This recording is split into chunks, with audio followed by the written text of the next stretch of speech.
Hey everybody, it's me, and hey guys, and this is a special video. I'm going to have a series of 2 videos that I'm entitling BUSTERQuest. So we are going to be looking at something very interesting, something that I recently, well, it's been about a year so far, but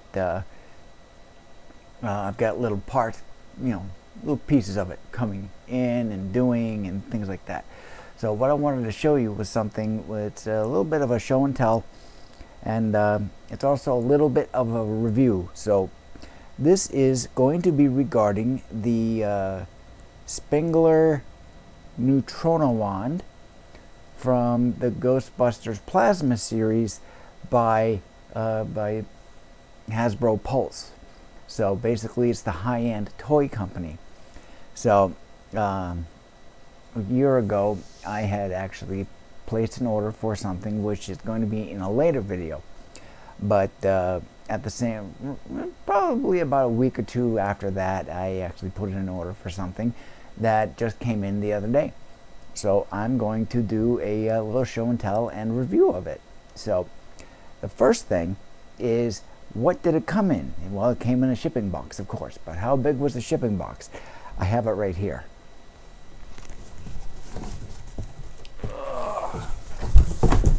Here it is. This is the shipping box. So, to quote Pam from Hasbro, gigantic. So, there we go. It's this big. But the size of the actual item is only half this size. It only takes up this much space. So all of this extra cardboard is extraneous, completely unnecessary. It was stuffed with packing paper, and that was it. So that was that. The actual box is this guy right here. This is the actual box. This is the Spengler Neutona wand shipping box. Now I do kind of understand a little bit about maybe perhaps why they chose the larger box, is because it actually has the Hasbro logo on it, and it actually has action figures and all this other stuff, and then GHB for Ghostbusters, Plasma Series Neutona wand, Ghostbusters. So it actually has it typed right on there. So I'm keeping this box to store the the actual box in, and the wand. This is the actual box. Looks like a toolbox. So there we go. I think Jared from Hasbro, I think he might be from the art department. Don't quote me on that, but I think that might be because of the way that I've seen from videos on how how he talks about stuff like that. It's got the artwork of an actual toolbox. Why a toolbox? If you look at the film Ghostbusters Afterlife, the character Phoebe, played by Grace McKinnon. Correct me if I got that wrong, but I think that's her name. I could be wrong. Her name is Grace, that's for sure. There's a scene where she is in the Ecto-1 vehicle chasing a ghost, and reaches into a toolbox and pulls out a Neutona wand. This would likely be that box, and it's got the artwork on it is fantastic. And even on the top of it here, we've got the signature caution tape look on the top there, and it actually says, Neutona wand on it. As if that's dangerous. Well, if it was for real, it would be dangerous. But this is it. This is a fantastic box. It's corrugated all around. The entire thing is corrugated, and it opens up very nicely. If I can grab it here. It just hinges up and opens up like that to reveal the interior, of course, and you can see the wand. So this is a very nice box, and I'm going to be storing the wand in this box and then inside this box to protect this box. So there's that. There was an extra thing provided for future use of sorts. It's a display stand, and here is the display stand. So this is so that you could place it up on your shelf and have it if you want to show it off to people. And the visual design of it is really great. However, one caveat to it is that it bends very easily. And you can see me twisting it like this, like that, like this, like that.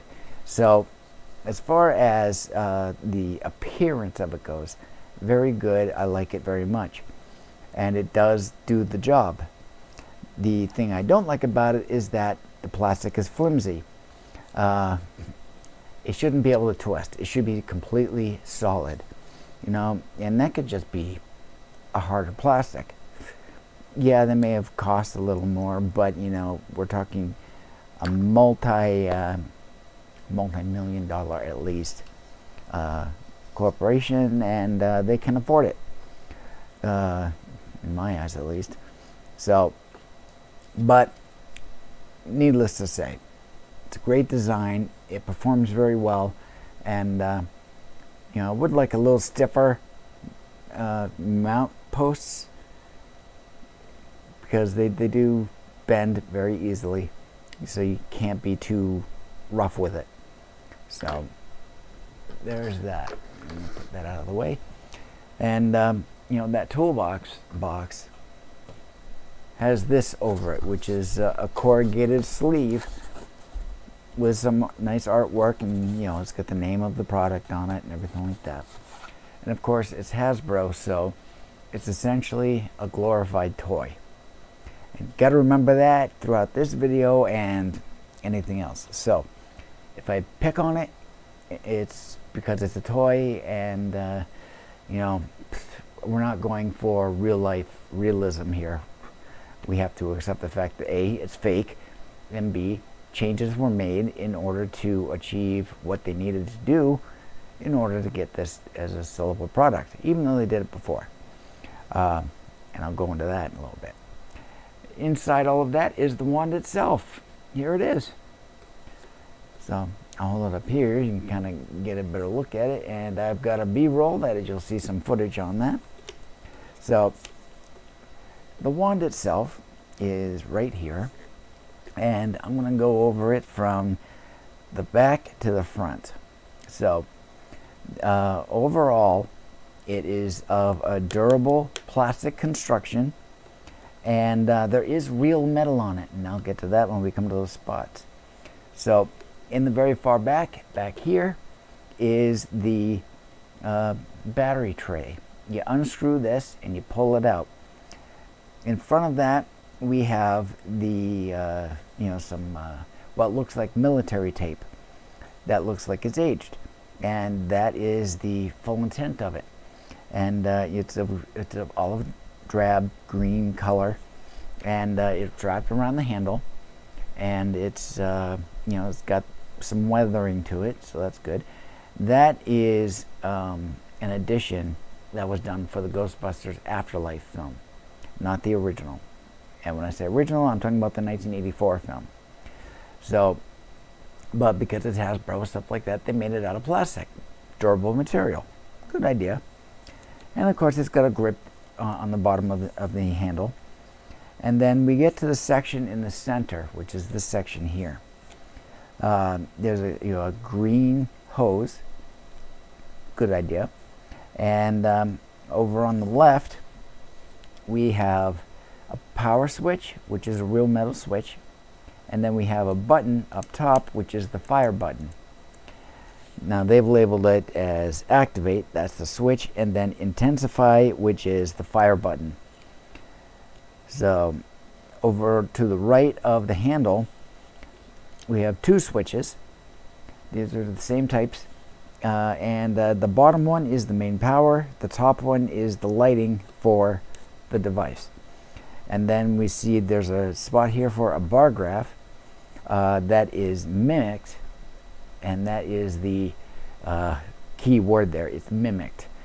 It's not an actual bar graph. It's it's a few lights inside that happen to turn on as you increase something, and I'll describe that in a little bit. And then there's a little LED down here above a sticker that says slow blow. So basically, when you think slow blow, as this is spelt SLOBLO, slow blow fuse. Could be something similar, something from the prop masters, or from the design team at the film studio. Above that, we have a couple of buttons that don't do anything. We got a button that doesn't do anything, but it's in safety orange. And then we have a light that lights up when you turn it on. To the left here, we have an aluminum toggle knob that is used to increase and decrease stream intensity. And that has an effect on this. And you can see that when you increase it, the bar graph goes up. And when you decrease it, it goes down. Doy. And above that, we have an aluminum toggle that doesn't do anything. That is solid. So there's no purpose for that on this. And then to the right, you have a clippered valve. A quick note about these a little bit. These are from a company named Clippered that actually does exist. It did exist, and it still does, and they're still in business. And this is a pneumatic valve of sorts. You can also use, not just air, but you can also use oil and water. But, for this application, I would assume it would be air. But it's a clippered valve. It has an aluminum top, so it looks very much like an authentic replication of an actual clippered valve. It's got the same dimensions, same size, same everything. It's just not a real valve. It's got their sticker on it and such like that. And then to the front, we get up into the barrel area. And I just have to take this off for a second so I can describe that. You have this, you have the barrel of it. And, that makes sense, the word barrel, because you actually have on here what would be assumed to be a shot, like a pump grip to a shotgun or rifle, on the barrel. So hold that up just for a second so you can kind of sort of see it. Might be a roll, we'll of course take that. And then in front of that you have two buttons. The left button does nothing. However, in the actual prop for the movie, I believe that is a secondary trigger that could be used in case you had to take your hand off of the handle, for a second to change intensities. That's the only thing I can think of. To the right here is another button. It's in safety orange, and that actually changes the device's mode. There's four. There's your classic proton stream. There's the slime blower from Ghostbusters 2. And then there's two more. One looks like it has something to do with ice or water. Probably ice or snow. And then a blaster of some kind. I believe those two are from the video games. And then the very front tip is, hold it up there. You can see safety orange on it. That is the caveat to this device that says, hey, I'm a toy, don't shoot, essentially. To show, to prove that it's fake. But, when you've got this thing connected to a proton pack, hello. Anyways, but it's got basically a mimicking of a metal rim around it, and a pull tab of sorts so that you can pull it back in. That's based on the actual prop. I'll show you how this thing works. So basically is we have to power it up. So what we do is we start off with the power switch, which is over here on the right, bottom right, and you flick that on. There's the sound of it. And you can see that the slow blow light indicator has turned on. And then you turn on the lights. And there's the lights. So you get this one and you get this light right here. And then when you actually power it up, you power it up using this one, which is on the left side, bottom, which is the activate switch. And this will light up here when you do that. And you can hear a vibration motor playing inside of it, and you can hear a humming. You know, so, and there it is. And then what you would do is you would actually release the emitter, and that's done using this green lever that's on the left of the main hub. So you would basically pull on that, and there it is. Now there's another caveat to this. in the main storyline in the switch, that prop comes out, stops. It just snaps out. This one here bounces. So watch it, it will bounce. See that bounce? There you go. So it's got the hose going from the barrel up to here, and there's that. So from here, if I leave it alone, it will time out and shut off. So at the very tip, you can see a little bit of a glow going on. That's to let it know that it's on and ready to fire, and then you press intensify to fire.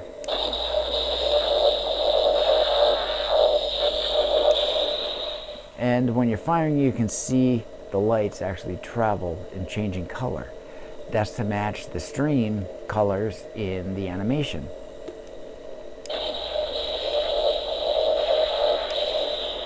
So let's do the slime blower. You press the mode button, switches, gives you a little bit of a green because the slime should be green typically, although theirs was pink. And you press it.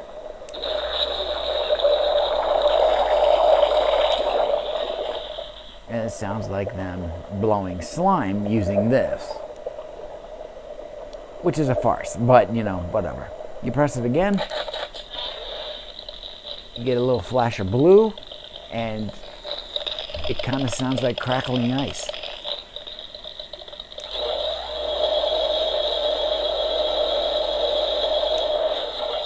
And it sounds like you're shooting ice.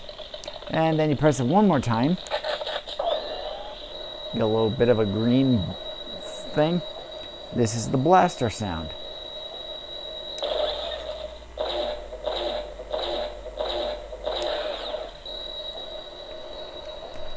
So that ice thing and the blaster sounds like it's from the video games. And press that button again and it goes back to your stream. And of course when you let go of the fire button, of course it just stops firing. But in the films, it did this.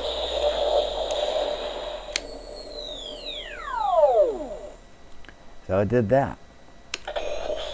And of course you turn it on and it makes the sound. So they would fire, be done with it, and it would immediately shut off.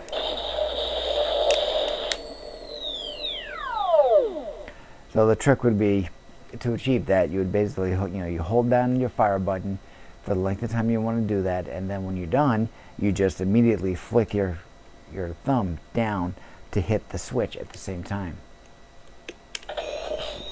One last time.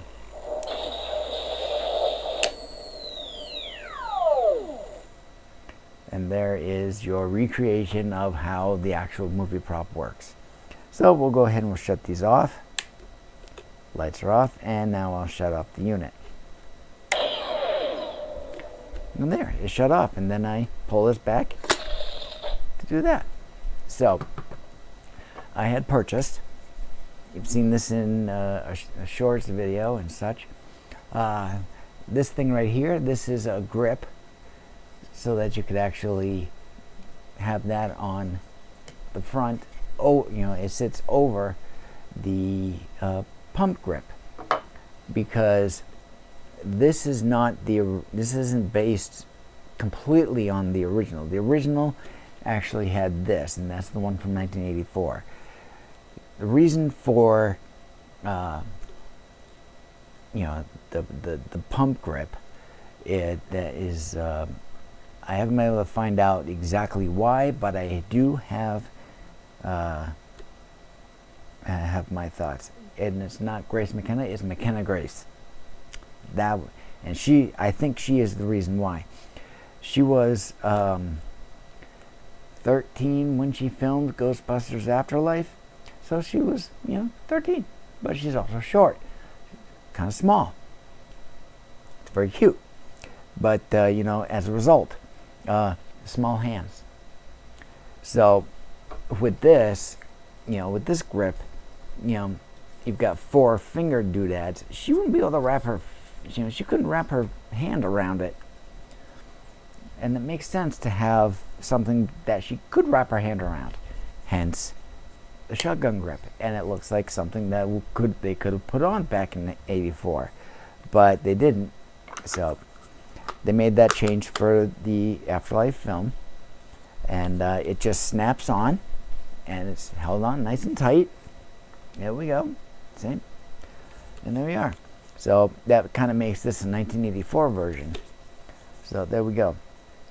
And for a little secret that was revealed by Adam Savage on Tested, another channel on YouTube, is because she had small hands, she couldn't get her hand around the handle and use her thumb to hit the fire button, because the prop, the hero prop, was a somewhat actual working prop, so that when you press the button, you'd get flashing out of the emitter, and that's for the sake of the effects teams to be able to put the stream effect on.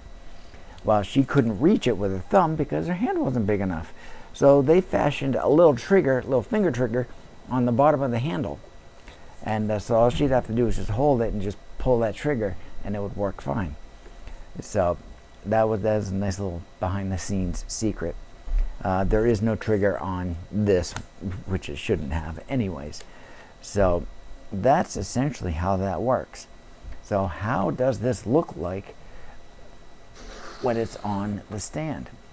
Well, if you look at the actual item, you have 2 different levels here. You've got a handle up here, and the barrel is actually down lower. So it's lower to the center line. If you could draw an imaginary center line through the unit, the handle is above it and the barrel is below it. So the stand has an upper and a lower stem. So let's see if I can get it back here. I'm looking at the computer because that's where I'm recording from. And we take that and we just place it ever so gently, because we don't want to bend the stems because it's flimsy plastic. And there we go, and it sits on it. And I'll lift it up here so you can see it a little better. There we go. And you can use that to place it on a shelf, to have it on display. So that is that. So that's all finished. So that is the Hasbro Pulse Spengler's Neutona wand from Ghostbusters. And it has deep meaning for me because I saw the original film from 1984. I saw it when it came out. I saw it the night after I saw Gremlins. So and then of course I went to see Ghostbusters 2 because I'm like, oh great, a sequel. Wasn't impressed with it. And so that one, it's Adam Savage actually makes a great observation, and about the differences in general between the 2 films. In Ghostbusters 2, they were very conscious of it. They were trying to be funny, and it shows. Excuse me. The 2016 film, they tried to be funny, and it shows. Wasn't impressed with it. Do I have it? Yeah, but I wasn't impressed with it. The Afterlife film was, returning back to the roots and continuing the storyline of the roots. So In other words, the story of Ghostbusters 2 never happened. So there's little Easter eggs in the film that, you know, throw a nod to it, but that's as far as that goes. Vigo never happened. Thank goodness. I mean, I think the character of Vigo would have been good, but if they took it from a different approach and such like that, it would have been great.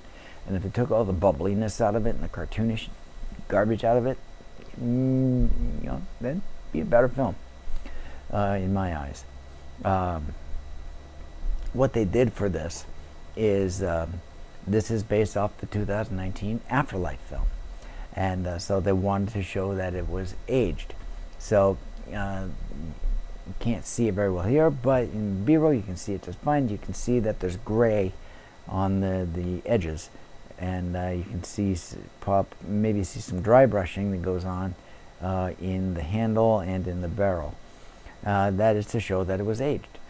Now, a good aging effect would be, you know, you would paint the entire thing over with something, let's say like chrome or silver, and then you'd paint over it again with black or whatever color's going on. Then you'd sand off the areas that you would want weathered, and it would be a great effect. This one isn't. You've got a black base coat, and then you have a gray paint overlay on the areas you want to show that. And you know, but it is from Hasbro. It is a toy. When you look at it from a distance, it looks authentic. When you look at it up close, you see that it's paint.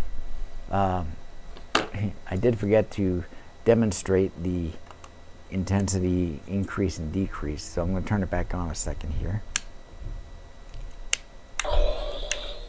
So there we go. Got those on, and I can turn to the right to make it go up, and these lights will increase, and then I can turn it left to bring it down, and it slows down the vibration. So I'll do that and put that back on there, and there it is. So my appreciation of Ghostbusters is pretty big, and it's, I don't know if it's really deep necessarily, but it goes deeper than what you see. Because when you go see the film, you're seeing the film. You're just seeing an aesthetic when you're looking through it. You have to think and pay attention to the deeper aspect of it. And that would be including the writing and everything of that sort. There's lots of nods to Harold Ramis, and there's a lot of nods to the original storyline.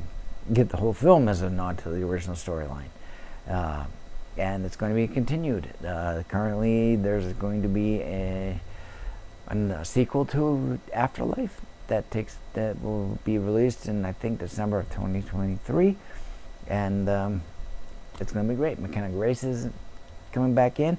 It looks like Ernie Hudson will actually be in it. He played Winston Zeddemore in the original film, and of course in Buster 2, of course, and for some reason it seems like, you know, he's got some sort of connection personally with it, and he wants to continue contributing towards it. So if you happen to hear banging going on, there's somebody moving into the building. So that would be out on the stairway behind the wall here.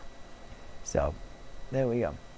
So that is my Ghostbusters Neutona wand, and I will have more in the future for BUSTERQuest, and that's going to do it. So make sure you subscribe to make sure that you can actually see that and get notified of it. Click the notification bell to get that, and you know, throw a comment down below, and because I would appreciate some, not just the fact that they're comments, but you know, some involvement. You know, get involved.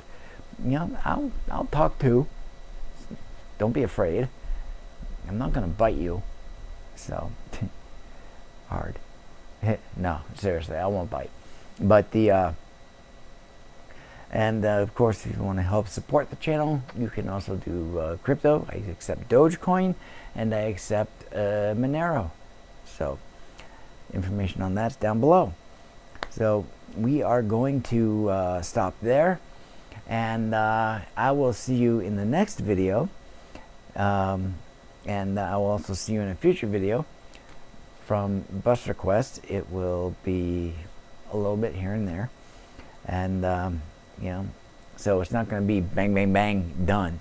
You know, this is there's a time investment here because I'm not supposed to get something else until spring of 2023, which I say is fine, you know, because you know production.